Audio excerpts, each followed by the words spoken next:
ओम शांति। आज 10 फरवरी 2025 बाबा के महावाक्य हैं। मीठे बच्चे, तुम्हें बाप द्वारा जो अद्वैत मत मिल रही है उस मत पर चलकर कलयुगी मनुष्यों को सतयुगी देवता बनाने का श्रेष्ठ कर्तव्य करना है। प्रश्न: सभी मनुष्य मात्र दुखी क्यों बने हैं? इसका मूल कारण क्या है?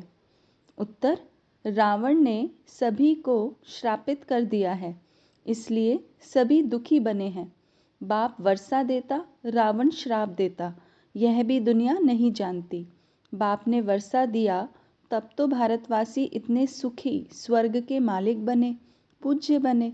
श्रापित होने से पुजारी बन जाते हैं। ओम शांति। बच्चे यहाँ मधुबन में आते हैं बाप दादा के पास। हॉल में जब आते हो देखते हो पहले बहन भाई बैठते हैं, फिर पीछे देखते हो बाप दादा आया हुआ है तो बाप की याद आती है। तुम हो प्रजापिता ब्रह्मा के बच्चे, ब्राह्मण और ब्राह्मणियाँ। वह ब्राह्मण तो ब्रह्मा बाप को जानते ही नहीं हैं। तुम बच्चे जानते हो बाप जब आते हैं तो ब्रह्मा विष्णु शंकर भी ज़रूर चाहिए।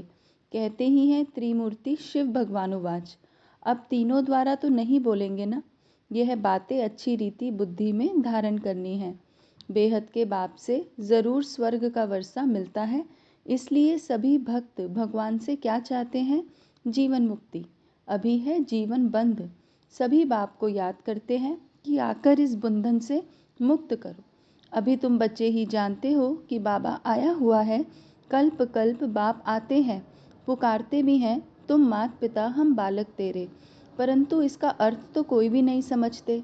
निराकार बाप के लिए समझ लेते हैं, गाते हैं, परंतु मिलता कुछ भी नहीं है। अभी तुम बच्चों को उनसे वर्षा मिलता है, फिर कल्प बाद मिलेगा। बच्चे जानते हैं बाप आधा कल्प के लिए आकर वर्षा देते हैं और रावणवीर श्राप देते हैं। यह भी दुनिया नहीं जानती कि हम सभी श्रापित हैं। रावण का श्राप लगा हुआ है, इसलिए सभी दुखी हैं। भारतवासी सुखी थे। कल इन लक्ष्मी नारायण का राज्य भारत में था। देवताओं के आगे माथा टेकते हैं, पूजा करते हैं, परंतु सतयुग कब था यह किसको पता नहीं।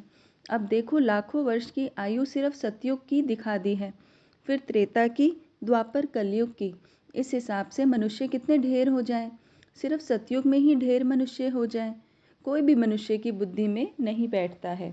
बाप बैठ समझाते हैं कि देखो गाया भी जाता है, 33 करोड़ देवताएं होते हैं, ऐसे थोड़ी वह कोई लाखों वर्ष में हो सकते हैं।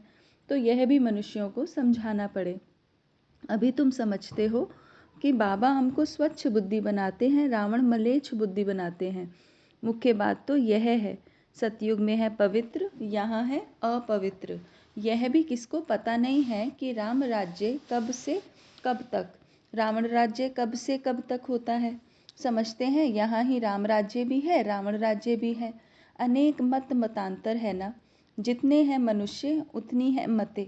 अभी यहाँ तुम बच्चों को एक अद्वैत मत मिलती है जो बाप ही देते हैं। तुम अभी ब्रह्मा द्वारा देवता बन रहे हो। देवताओं की महिमा गाई जाती है, सर्वगुण संपन्न, 16 कला संपूर्ण। है तो वह भी मनुष्य, मनुष्य की महिमा गाते हैं। क्यों? ज़रूर फर्क होगा ना। अभी तुम बच्चे भी नंबरवार पुरुषार्थ अनुसार मनुष्य को देवता बनाने का कर्तव्य सीखते हो। कलयुगी मनुष्य को तुम सतयुगी देवता बनाते हो, अर्थात शांतिधाम ब्रह्मांड का और विश्व का मालिक बनाते हो। यह तो शांतिधाम नहीं है ना।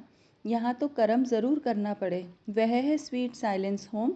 अभी तुम समझते हो हम आत्माएं स्वीट होम ब्रह्मांड के मालिक हैं। वहाँ दुख सुख से न्यारे रहते हैं, फिर सतयुग में विश्व के मालिक बनते हैं। अभी तुम बच्चे लायक बन रहे हो। एम ऑब्जेक्ट एक्यूरेट सामने खड़ी है। तुम बच्चे हो योग बल वाले, वह है बाहुबल वाले। तुम भी हो युद्ध के मैदान पर तुम हो डबल अहिंसक, वह है हिंसक। हिंसा काम कटारी को कहा जाता है। सन्यासी भी समझते हैं यह हिंसा है, इसलिए पवित्र बनते हैं, परंतु तुम्हारे सिवाय बाप के साथ प्रीत कोई की है नहीं। आशिक माशुक की प्रीत होती है ना। वह आशिक माशुक को तो एक जन्म के गाए जाते हैं। तुम सभी हो मुझ माशुक के आशिक। भक्ति मार्ग में मुझे एक माशुक को याद करते आए हो। अब मैं कहता हूँ यह अंतिम जन्म सिर्फ पवित्र बनो और यथार्थ रीति याद करो, तो फिर याद करने से ही तुम छूट जाएंगे। सतयुग में याद करने की दरकार ही नहीं रहेगी। दुख में सिमरन सब करते हैं, यह है नर्क। इनको स्वर्ग तो नहीं कहेंगे ना। बड़े आदमी जो धनवान हैं वह समझते हैं हमारे लिए तो यहाँ ही स्वर्ग है। विमान आदि सब कुछ वैभव है। कितना अंधश्रद्धा में रहते हैं। गाते भी हैं तुम मात पिता, परंतु समझते कुछ नहीं। कौन से सुख घनेरे मिले यह कोई भी नहीं जानते हैं। बोलती तो आत्मा है ना, तुम आत्माएं समझती हो हमको सुख घनेरे मिलने हैं। उसका नाम ही है स्वर्ग सुख धाम। स्वर्ग सभी को बहुत मीठा भी लगता है। तुम अभी जानते हो स्वर्ग में हीरे जवाहरों के कितने महल थे। भक्ति मार्ग में भी कितना अनगिनत धन था जो सोमनाथ का मंदिर बनाया है। एक एक चित्र लाखों की कीमत वाले थे। वह सब कहाँ चले गए, कितना लूट कर ले गए। मुसलमानों ने जाए मस्जिद आदि में लगाया, इतना अथाह धन था। अभी तुम बच्चों की बुद्धि में है, हम बाप द्वारा फिर से स्वर्ग के मालिक बनते हैं। हमारे सोने के महल होंगे, दरवाज़ों पर भी जड़ित लगी हुई होगी। जैनियों के मंदिर भी ऐसे बने हुए होते हैं। अब हीरे आदि तो नहीं है ना जो पहले थे। अभी तुम जानते हो हम बाप से स्वर्ग का वर्षा ले रहे हैं। शिव बाबा आते भी भारत में ही हैं। भारत को ही शिव भगवान से स्वर्ग का वर्षा मिलता है। क्रिश्चियन भी कहते हैं क्राइस्ट से 3000 वर्ष पहले भारत हेवन था। राज्य कौन करते थे यह किसको पता नहीं है। बाकी यह समझते हैं भारत बहुत पुराना है, तो यही स्वर्ग था ना। बाप को कहते भी हैं हेवनली गॉड फादर, अर्थात हेवन स्थापन करने वाला फादर। ज़रूर फादर आए होंगे, तब तुम स्वर्ग के मालिक बने होंगे। हर 5000 वर्ष बाद स्वर्ग के मालिक बनते हो, फिर आधा कल्प बाद रावण राज्य शुरू होता है। चित्रों में ऐसा क्लियर कर दिखाओ जो लाखों वर्ष की बात बुद्धि से ही निकल जाए। लक्ष्मी नारायण कोई एक नहीं, इन्हों की डिनास्टी होगी ना, फिर उन्हों के बच्चे राजा बनते होंगे। राजाएं तो बहुत बनते हैं ना, सारी माला बनी हुई है।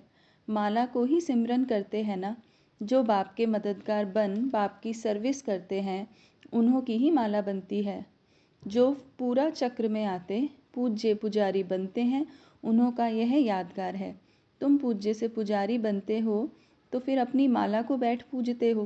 पहले माला पर हाथ लगाकर फिर माथा टेकेंगे, पीछे माला को फेरना शुरू करते हैं। तुम भी सारा चक्र लगाते हो, फिर शिव बाबा से वर्षा पाते हो। यह राज तुम ही जानते हो। मनुष्य तो कोई किसके नाम पर कोई किसके नाम पर माला फेरते हैं, जानते कुछ भी नहीं। अभी तुमको माला का सारा ज्ञान है और कोई को यह ज्ञान नहीं। क्रिश्चियन थोड़ी समझते हैं कि यह किसकी माला फेरते हैं। यह माला है ही उन्हों की जो बाप के मददगार बन सर्विस करते हैं। इस समय सब पतित हैं, जो पावन थे वह सब यहाँ आते जाते हैं।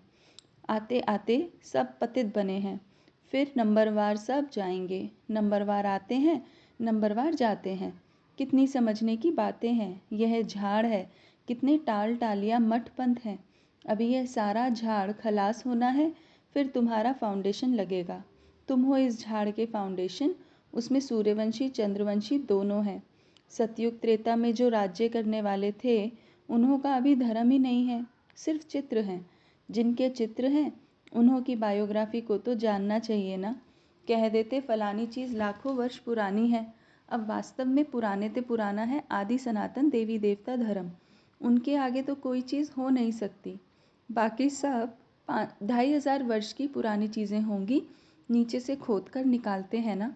भक्ति मार्ग में जो पूजा करते हैं वह पुराने चित्र निकालते हैं, क्योंकि अर्थक्वेक में सब मंदिर आदि गिर पड़ते हैं, फिर नए बनते हैं। हीरे सोने आदि की खानियाँ जो अभी खाली हो गई हैं वह फिर वहाँ भरतू हो जाएंगी। यह सब बातें तुम्हारी बुद्धि में है ना। बाप ने वर्ल्ड की हिस्ट्री ज्योग्राफी समझाई है। सतयुग में कितने थोड़े मनुष्य होते हैं, फिर वृद्धि को पाते हैं। आत्माएं सब परम धाम से आती रहती हैं। आते आते झाड़ बढ़ता है, फिर जब झाड़ जड़जड़ी भूत अवस्था को पाता है तो कहा जाता है राम गयो रावण गयो, जिनका बहु परिवार है। अनेक धर्म है ना।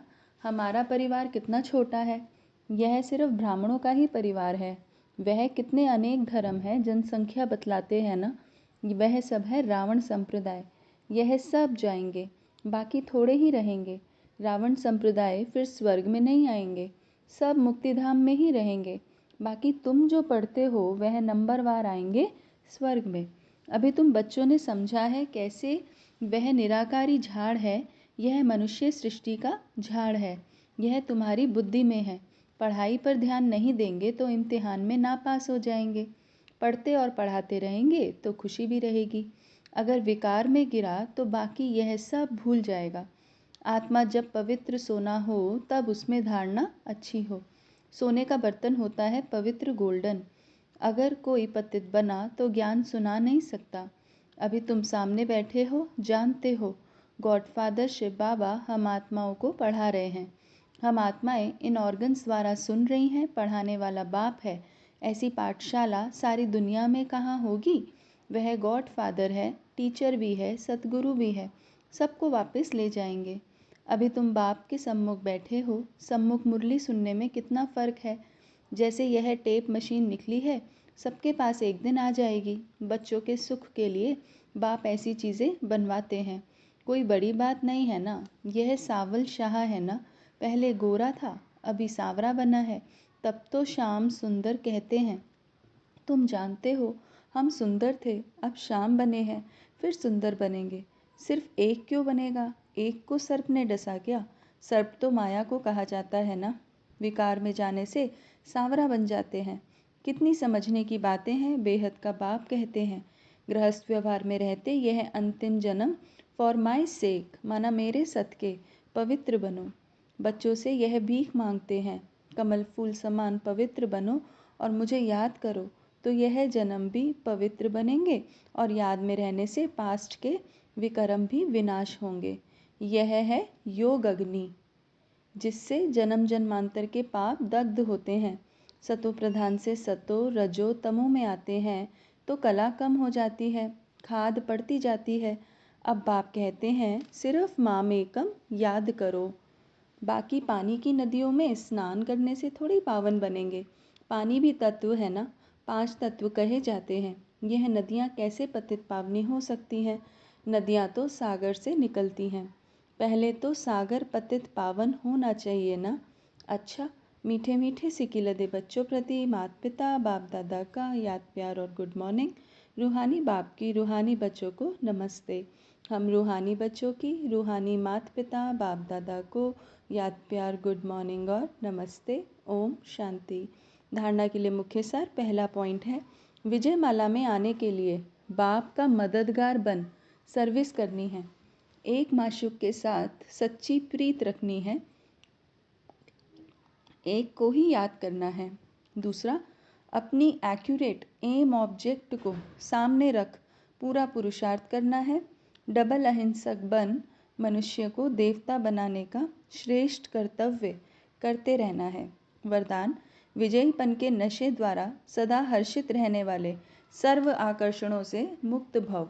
विजयीपन के नशे द्वारा सदा हर्षित रहने वाले सर्व आकर्षणों से मुक्त भव।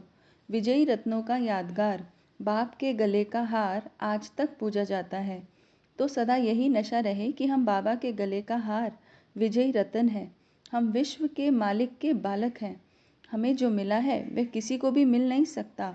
यह नशा और खुशी स्थायी रहे तो किसी भी प्रकार के आकर्षण से परे रहेंगे।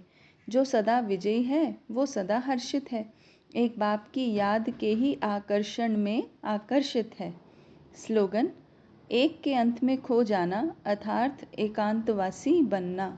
एक के अंत में खो जाना अर्थात एकांतवासी बनना। ओम शांति।